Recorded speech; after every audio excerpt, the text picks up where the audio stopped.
They led her to the corner office. The snow fell softly outside Emma's window, each flake drifting down like a whispered promise. She pressed her small hand against the cold glass, watching the white blanket grow thicker on the quiet street below. It was 3 weeks until Christmas, and the apartment felt emptier than usual. Her mother, Sarah, stood in the kitchen stirring soup that neither of them really wanted. The spoon clinked rhythmically against the pot, a sound that had become as familiar as their silence. They had been alone for 2 years now, ever since Emma's father had passed away. Time had softened the sharpest edges of grief, but it had not filled the spaces he left behind. Emma turned from the window and looked at the small Christmas tree they had decorated together. It leaned slightly to one side, adorned with homemade ornaments and a string of lights that blinked hopefully in the gathering dusk. Beneath it sat exactly 3 presents, wrapped in paper Sarah had saved from the previous year. "Mama," Emma said quietly, "can I write a letter to Santa?" Sarah looked up from the soup, her tired eyes meeting her daughter's. She managed a smile, though it trembled at the corners. "Of course, sweetheart. I'll get you some paper." Emma sat at the small kitchen table with a crayon clutched in her hand. She had learned to write in 1st grade, and though her letters still wobbled and wandered, she wrote with fierce determination. Sarah watched from the stove, stirring the soup more slowly now, wondering what wishes lived in her daughter's heart. When Emma finished, she folded the letter carefully and looked up at her mother. "Where does Santa live?" she asked. Sarah set down the spoon.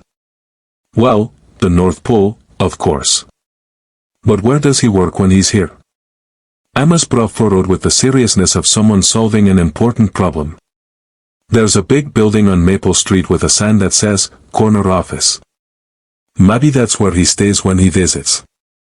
Sarah's heart ached with the innocent logic. The corner office was actually the headquarters of Winters Corporation, a company owned by a man she had never met but had read about in the local paper. James Winters.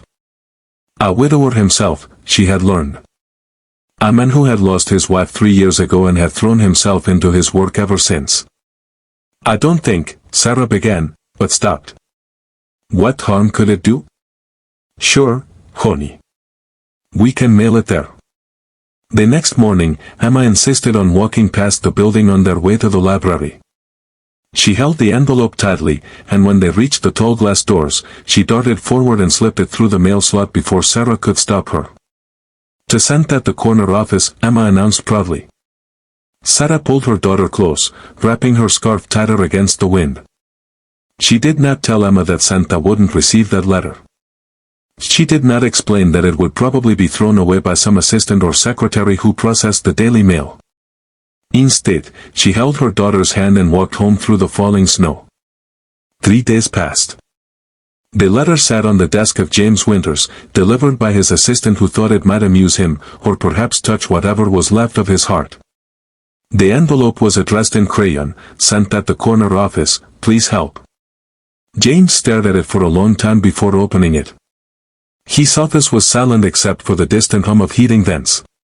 The large windows looked out over the snow-covered city, beautiful and cold. He had not celebrated Christmas since Rebecca died. He had not felt much of anything since then, if he was honest with himself. He opened the letter. "Dear Santa," it began. "My name is Emma and I am 6 years old. I don't want toys this year. My mama is very sad since Daddy went to heaven. She cries when she thinks I'm sleeping. She works very hard but we don't have much money. I want Mama to smile again. I want us to not be so alone. Can you help? We live in apartment 4B on Rosewood Street. Love, Emma." James read it 3 times. Then he set it down on his desk and looked out the window for a very long time. He thought about Rebecca, about the hole she had left in his world. He thought about his own loneliness, rattling around in his large house with no one to talk to, no one to hold. He had buried himself in balance sheets and quarterly reports, but none of it filled the emptiness. He picked up the phone and made several calls. Then he put on his coat. That evening, just as the sun was setting and the streetlights began to glow, there was a knock on the door of apartment 4B.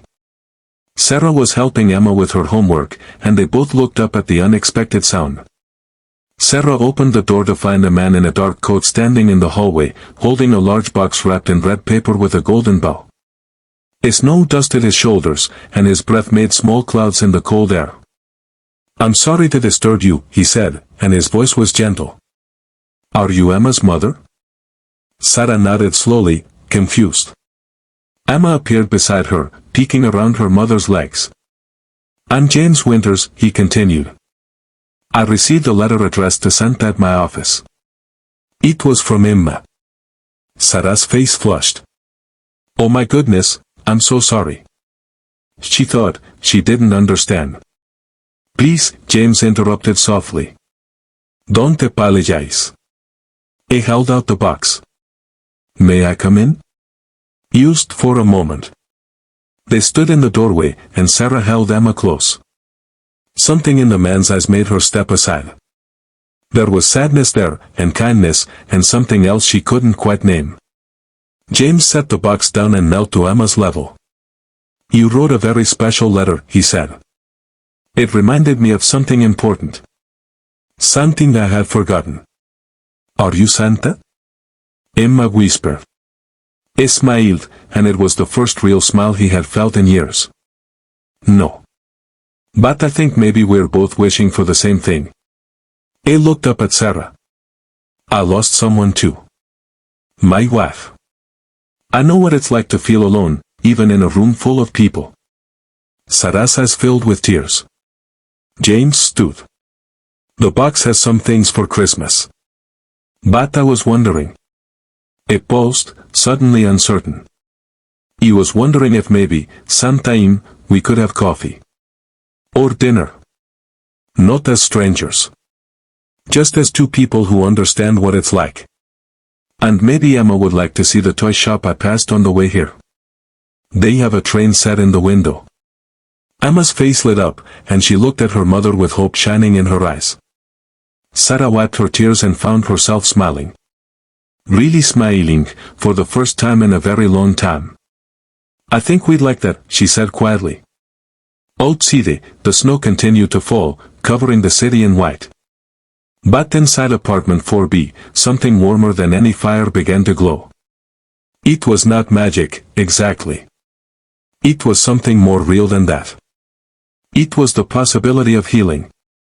They promise that loneliness does not have to last forever.